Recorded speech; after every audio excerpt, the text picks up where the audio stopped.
ኢትዮጵያና ጣሊያን ለወንዝ ዳርቻ ልማት ፕሮጀክት የሚውል የ5 ሚሊዮን ዩሮ ስምምነት ተፈራርመዋል። የተባበሩት አረብ ኤሚሬትስ በኢራን ላይ ወታደራዊ እርምጃ ለመውሰድ ያቀረበችውን ጥሪ የባህረ ሰላጤው ሀገራት ውድቅ አድርገውታል። በዝርዝር እንመለስበታለን። በቦይንግ 737 ማክስ አደጋ ሕይወቷ ለጠፋው ሳሚያ አስቱሞ ቤተሰቦች የ49.5 ሚሊዮን ዶላር ካሳ ተፈርዷል። ቻይና የጂና ትራምፕ ስብሰባ መረጋጋትና እርግጠኝነት ያመጣል ስትል አስታውቃለች። እንመለስበታለን። ዩኤኢ ከሆርሙዝ ሰርጥ ውጭ ነዳጅ መላክ የሚያስችላትን አዲስ መስመር እየዘረጋች መሆኑ ተነግሯል። በዝርዝር እናየዋለን።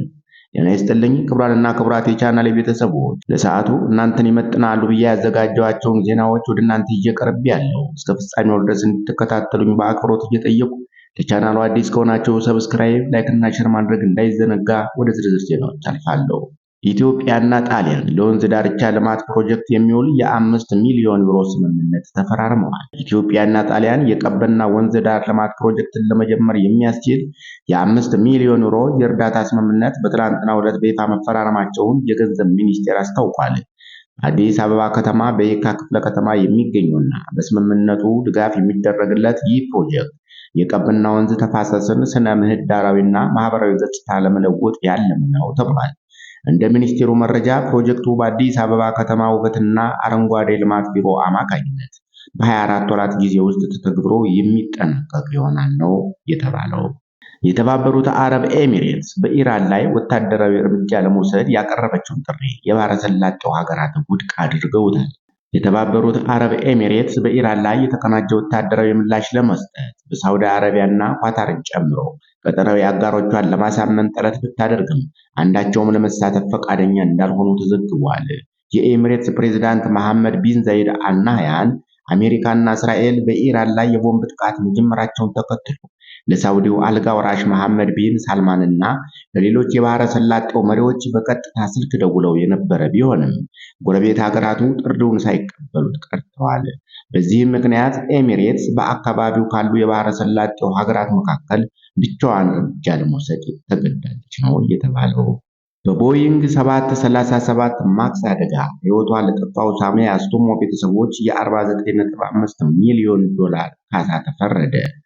በቺካጎ የሚገኝ የፍርድ ቤት ዳኝነት እንደ ኤሮፓ አቆጣጠር በ2019 በኢትዮጵያ አየር መንገድ የቦይንግ 737 ማክስ አውሮፕላን አደጋ ሕይወቷ ለጠፋው አሜሪካዊቷ ሳሚያ አስቱሞ ቤተሰቦች የ49.5 ሚሊዮን ዶላር የካሳ ክፍያ እንዲፈጸም ወስኗል። ይህ የፍርድ ቤት ውሳኔ በዓለም ዙሪያ የ346 ሰዎችን ሕይወት በቀጠፉት በሁለቱ የቦይንግ 737 ማክስ አሰቃቂ አደጋዎች ምክንያት በቦይንግ ኩባንያ ላይ የተሰጠ ሁለተኛው ትልቅ የዳኝነት ውሳኔ ነው ተብሏል።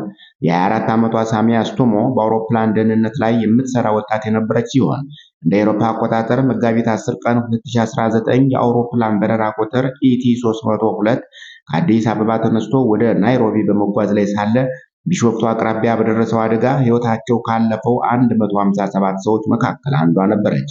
ይህ አደጋ ከመድረሱ ከ5 ወራት በፊት በኢንዶኔዥያ የሊዮን ኤር አውሮፕላን በተመሳሳይ ችግር ተከስክሶ የነበረ ሲሆን የቺካጎ ፍርድ ቤት ውሳኔ ቦይንግ ኩባንያ በአውሮፕላኑ የቴክኖሎጂ አሰራር ላይ ለነበረበት ከፍተኛ የቸልተኝነት ጉድለት ተጠያቂ መሆኑን በድጋሚ ያረጋገጠ ሆኗል። በሌላ ዜና ቻይና የጂና ትራምፕ ስብሰባ መረጋጋትና እርግጠኝነት ያመጣል ስትል አስታወቀች። የቻይና የውጭ ጉዳይ ሚኒስቴር የትራምፕን የቤጂንግ ጉብኝት በሁለትዮሽ ግንኙነት ውስጥ ትልቅ ቦታ የሚሰጠው መሆኑን በመግለጽ መሪዎቹ ተከታታይ አዲስ የጋራ መግባባቶች ላይ መድረሳቸውን ገልጿል።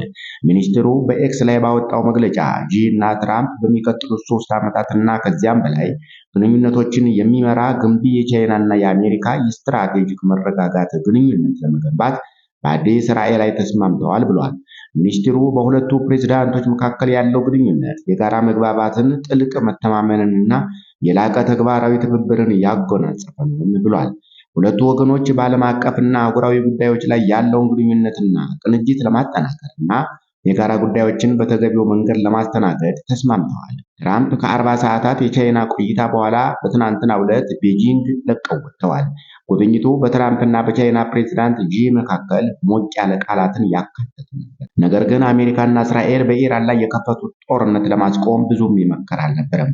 የቻይና የውጭ ጉዳይ ሚኒስቴር እንደገለጸው ሁለቱ መሪዎች የቻይና አሜሪካና ስትራቴጂካዊ መረጋጋት ገንቢ ግንኙነት የመገንባት አዲስ ራዕይ ላይ ተስማምተዋል። ሚኒስትሩ ከኢራን ጋር ያለውን ግጭት በተመለከተ ከኃይል ይልቅ ውይይት ጦርነቱን ለማቆም ትክክለኛው መንገድ ነው በማለት ለመጀመሪያውኑ መከሰት ያልነበረበት ጦርነት ብሏል። ዩኤኢ ከሆርሙዝ ሰርጥ ውጭ ነዳጅ መላክ የሚያስችላትን አዲስ መስመር እየዘረጋች መሆኑ ተሰምቷል። የተባበሩት አረብ ኤሚሬትስ ዩኤኢ የሆርሙዝ ሰርጥን ሳትጠቀም ነዳጅ ወደ ውጭ መላክ የሚያስችላትን አዲስ የነዳጅ መስመር ዝርጋታ እያፋጠነች መሆኑ ተነግሯል። እንደ ብሉምበርግ ዘገባ አዲሱ የምዕራብ ምስራቅ የነዳጅ መስመር የተባበሩት አረብ ኤሚሬትስ በፉጃይራ ወደብ በኩል ወደ ውጭ የምትልከውን የነዳጅ መጠን በእጥፍ ለማሳደግ ታስቦ የተዘጋጀ ነው ተብሏል። ፕሮጀክቱ ቀደም ብሎ የተጀመረ ቢሆንም አሁን ባለው የቀጠናው ውጥረት ምክንያት ግንባታው እንዲፋጠን ተደርጎ በ2027 እንደ ኤሮፓ አቆጣጠር ሙሉ በሙሉ ስራ እንደሚጀምር ይጠበቃል። የሆርሙዝ ሰርጥ በአሁኑ ወቅት በተለያዩ ጂኦፖለቲካዊ ምክንያቶች ስጋት ውስጥ በመውደቁ ይህ መስመር አረብ ኤሚሬትስ ያለምንም እንቅፋት ነዳጇን ለዓለም ገበያ እንድታቀርብ ይረዳታል። አዲሱ መስመር ሲጠናቀቅ የተባበሩት አረብ ኤሚሬትስ በኩል የምትልከው የነዳጅ መጠን በቀን ወደ 4 ሚሊዮን በርሜል እንደሚያደርሰው ይገመታል። ክቡራንና ክቡራት የቻናሌ ቤተሰቦች ለሰዓቱ ያዘጋጀኋቸው አጫጭር ዘገባዎች እስካሁን የተከታተላችኋቸውን ይመስሉ ነበር። አብራችሁን ስለቆያችሁ ከልብ እያመሰገንኩ ለቻናሉ አዲስ ከሆናችሁ ሰብስክራይብ እንዲሁም ላይክ እና ሼር ማድረግ እንዳይዘነጋ። መልካም ቀን እንዲሆንላችሁ ተመኘው። ሰላም ለሀገራችን፣ ሰላም ለዓለማችን።